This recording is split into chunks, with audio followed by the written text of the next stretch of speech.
Hello, I'm Henry Keane. We are UATV and you are welcome to the News Pulse. Today in the episode, historic hit. Ukraine takes out Russia's B-12 planes and helicopters in occupied Crimea. Putin's Dacha in Crimea successfully targeted by Ukrainian drones. The Kremlin's appointee, Crimea's governor Saldo, could be confirmed dead.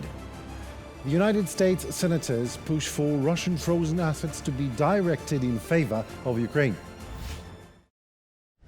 Ukrainian intelligence carried out a precision strike deep inside temporarily occupied territory of Crimea, targeting key Russian military assets and significantly reducing airborne capabilities of the enemy. The facts were widely shared on the web by Ukrainian intelligence social media service. During the operation, 3 enemy Mi-8 helicopters and radar stations were destroyed, dealing a severe blow to the occupiers' military infrastructure. Ukrainian forces also successfully targeted 2 Russian B-12 Chaika anti-submarine amphibious aircraft, marking the first ever destruction of that type of aircraft in history of warfare. These aircraft are equipped with very expensive systems capable of detecting and combating submarines. Also, 1 Russian Mi-8 multi-purpose helicopter was destroyed right during the raid, significantly weakening the occupiers' capabilities in the region. On Sunday evening, explosions rocked the area around the Faros Sanatorium in Crimea, a site linked to Russian intelligence agencies and visited many times by Russian dictator Vladimir Putin. Faros is a 5-star luxury resort, really. Even during Soviet times, it served as a retreat for military officials and government bureaucrats. Reports indicate that on September 21st, the resort's restaurant was closed for special servicing. Telegram channel Crimean Wind suggested that important guests may have been present there. The channel also emphasized that at times the location was targeted by Ukrainian forces. Putin was not there, but high-level Russian officials could have very well been there. Messages have been appearing online constantly claiming that during the strike, a collaborator, the occupation so-called head of the captured part of the Kherson region, Volodymyr Saldo, might have been at the sanatorium. Last night, Ukrainian assault drones also carried out a massive attack on Russian military and strategic infrastructure in Russia's Krasnodar Krai. Key targets included the city of Yeysk, home to military bases and airfield, as well as Slavyansk-na-Kubani, where an oil refinery is located. Ukraine has unveiled a major addition to its naval capabilities, the 12-meter-long underwater drone Toloka. Presented at the Brave One Defense Tech Valley 2025 exhibition, this cutting-edge system is part of a new family of unmanned underwater vehicles designed to enhance the country's maritime operations. According to reports, the lineup includes at least 3 models: TLK-200, the smallest one, TLK-400, a middle class, obviously, and the flagship TLK-1000, a large class vehicle. The drones are designed for a range of missions, that is, reconnaissance, mining, signal relay, strike operations, and even cargo delivery. Some modifications feature hybrid propulsion systems and are capable of operating at depth of up to 300 meters. The development of the Toloka-type drones underscores Ukraine's growing focus on unmanned maritime technology, offering a flexible and scalable solution to modern naval challenges and expanding the country's strategic options in coastal and open water operations. Ukrainian President Volodymyr Zelensky announced that Ukraine will soon launch a controlled export mechanism for certain types of national weapons to offset funding shortages in arms production and expand capabilities of supplying the front. This will include naval drones, of course. He also said that within 2 weeks, a concept will be presented. 3 new export platforms, the first of cooperation for the United States, the second for European partners, and the third for other interested countries and global partners. We have our first proposals for partners regarding the export of Ukrainian weapons, modern ones. This will be a controlled export of our weapons, including naval drones. The security of sea routes is an integral part of overall security, and it depends on many nations. Ukraine is offering all its reliable partners our technologies that have already helped us in the Black Sea. We look forward to robust contracts. President of Ukraine Volodymyr Zelensky also announced the formation of separate assault troops within the armed forces. They will have now their own structure, command and organization, with UAVs playing a key role in combat operations. According to the head of the Ukrainian state, the new units will now become fully operational within a week to 10 days from now. Their creation aims to strengthen coordination during operations, increase the army's combat capability, and formalize the effectiveness of assault units that proved their success during battle throughout 2025. The reform is intended to enhance Ukraine's defense capacity and expand the offensive capabilities of its military. Since May, Russia has captured between 170 and 215 square miles of territory, and that each month, according to Deep State, a group mapping battlefield changes. Well, that only makes the recent successful Ukrainian counterattack in Sumy, which borders Russia, a rare twist on a battlefield dominated by Moscow forces, as New York Times puts it. Russia's Sumy operation has failed.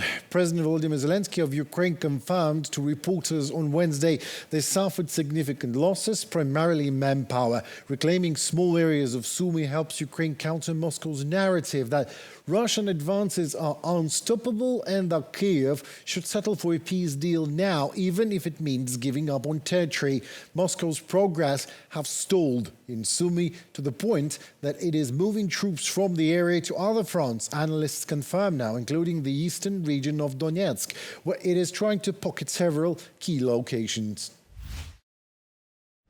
Since the start of the Ukrainian counter-offensive in the Pokrovsk direction of Donetsk region, 160 square kilometers of territory have been liberated from Russian occupiers completely. President of Ukraine Zelensky has reported the aggressor has been unable to advance on key strategic directions. Well, that's in a perfect correspondence with the rules of the game, set, by the way, by dictator Putin, when only victoriously good news are considered news in Russia, of course. And so the Russian military command reports non-existent achievements to him. Left with no choice when there are no other achievements, officers, they're just forced to make them up, heavily risking their careers and lives when truth is inevitably floating up anyway, and it usually does. This is why the recent report by the Russian Chief of General Staff shockingly surprised not only military experts around the globe, but first and foremost, Russian propagandists themselves. Well, more to the details in our report.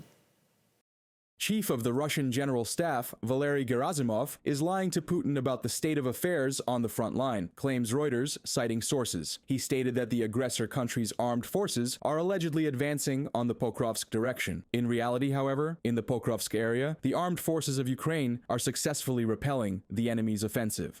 On the Pokrovsk direction, Russian invaders conducted 43 attempts to push our defenders from occupied positions in the areas of the settlements of Shahove, Volodymyrivka, Nove Shahove, Lysivka, Svirove, Kotline, Udachne, and toward Chervony Liman, Rodinske, Pokrovsk, Novopidgirne, Molodetske, Muravka, Novopidgorodne, and Filia. The defense forces are holding back the assault and repelled 39 enemy attacks, with fighting ongoing in 7 locations. From a message by General Staff of the Armed Forces of Ukraine on Telegram. 2 weeks ago, Gerasimov reported that the Russian army allegedly controls half of Kupiansk in Kharkiv region. Currently, a counter-sabotage operation is ongoing in the city, reported the head of the city's military administration, Andriy Besedin. A significant number of Russian soldiers have been eliminated. The Kupiansk direction is one of the priorities for the Russian army. Intense fighting on this front-line section has continued since the fall of 2024. However, the Russian command has failed to achieve success. By reporting mythical victories, Gerasimov wants to extract more resources from Putin, analysts believe. Essentially, after failing to accomplish the first task of breaking through Ukraine's defenses, the strategic offensive operation, the spring or summer campaign of the Russians, has failed. Now Gerasimov and his generals are replanning the operation, conducting operational tactical calculations for a new offensive operation. They will build plans again, set timelines that I think will not be met either. Gerasimov is asking Putin for additional resources, more personnel, because he lacks the forces for an offensive. Russia has failed 3 major offensive campaigns in recent times and is preparing 2 more, stated Ukrainian President Volodymyr Zelensky. Analysts believe this may involve new attempts to capture Kupiansk. The second likely direction is Pokrovsk. Mirnograd, Mirnograd, Kostiantynivka, Dobropilya, this entire agglomeration. The Russians want to, so to speak, complete their offensive operation, which they started by encircling Pokrovsk from the north and south. The distance between the two Russian salients was about 15 kilometers. There was concern that troops would have to be withdrawn from Pokrovsk because the risk of encirclement was increasing. Currently, the front line on these sections is stabilized. The armed forces of Ukraine are depriving the Russian command of the opportunity to develop an offensive on the Pokrovsk direction, stated Zelensky. Since the start of the operation, our warriors have liberated 160 square kilometers, and over 170 square kilometers have been cleared of the occupier. We have significantly replenished our exchange fund, nearly 100 Russian prisoners already, and there will be more. 7 settlements on the direction have been liberated, and 9 more cleared of Russian presence. Any group of occupiers trying to enter here is destroyed by our guys. Russian losses since the start of this counteroffensive operation, just in the Pokrovsk area, just over these weeks, already more than 2,500, of which over 1,300 Russians have been killed. Since the beginning of 2025, the Russian army has lost 350,500 soldiers, reported Commander-in-Chief of the Armed Forces of Ukraine, Alexander Syrsky. Additionally, over the same period, Ukraine's defense forces destroyed more than 29,000 units of Russian occupiers' automotive equipment, reported by Andriy Dmitrenko, UATV News. As the United Nations marks its 80th year, global leaders will convene in New York City to, I quote, decide to build consensus and confront complex global challenges. The 80th session of the UN General Assembly opened on Tuesday, 9th of September 2025. However, the first day of the high-level general debate will be Tuesday, 23rd. The gathering in New York is expected to bring together leaders from nearly 150 countries. This General Assembly comes as US-led attempts to move peace talks forward between Russia and Ukraine have simply stalled, with Moscow refusing serious proposals to arrange a meeting between Zelensky and Russian dictator Vladimir Putin. Despite initially threatening Russia with sanctions if it didn't stop the war, Trump has seemingly dropped any intention of putting pressure on Moscow directly. Well, Zelensky and Trump last met in person in August 18th during a gathering of European officials at the White House 2 days after Trump and Putin met in Alaska. What is known so far is that this time in New York, Zelensky is scheduled to meet with Donald Trump during his visit to the UN General Assembly. There will be a large number of bilateral meetings. Business, technology, defense, the minerals deal. This will be combined with a large economic meeting and a meeting with the President of the United States of America, Volodymyr Zelensky, President of Ukraine, speaking with journalists. During the meeting in Alaska, First Lady Melania Trump gave a letter to Putin that raised the issue of Russia's abduction of Ukrainian children. This time, very likely a meeting between the First Ladies of Ukraine and the United States on this matter will happen, confirms President Zelensky. Approximately $300 billion of the central bank of the Russian Federation's assets have been frozen in the Western banks. It is believed that approximately 190 billion of them are located in Belgium at Euroclear Depository.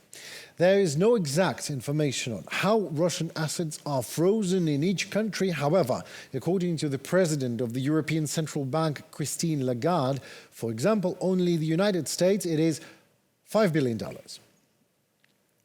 A group of United States senators, now from the Democratic both and Republican parties, recently presented a bill on the regular transfer of Russian assets frozen in the United States in favor of Ukraine. This was reported by the U.S. Senate Committee on Foreign Relations on September 19th. On its website, senators propose transferring all frozen sovereign assets, that is $5 billion for now, of the Russian Federation that are currently under U.S. jurisdiction to an interest-bearing account. The senators recommend that U.S. President Donald Trump transfer the proceedings generated by these $5 billion, then, which is expected to be around $250 million to Ukraine, every 90 days.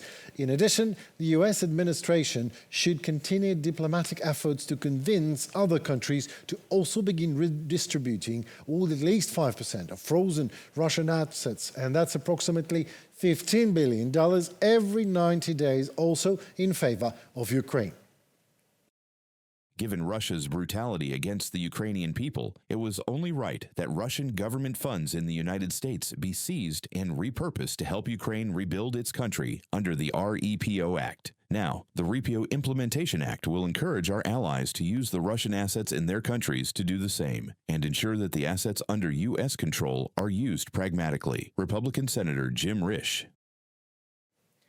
In addition, senators have demanded that the United States administration submit a report on the volume of Russian assets outside the United States, which is around $295 billion net worth in total.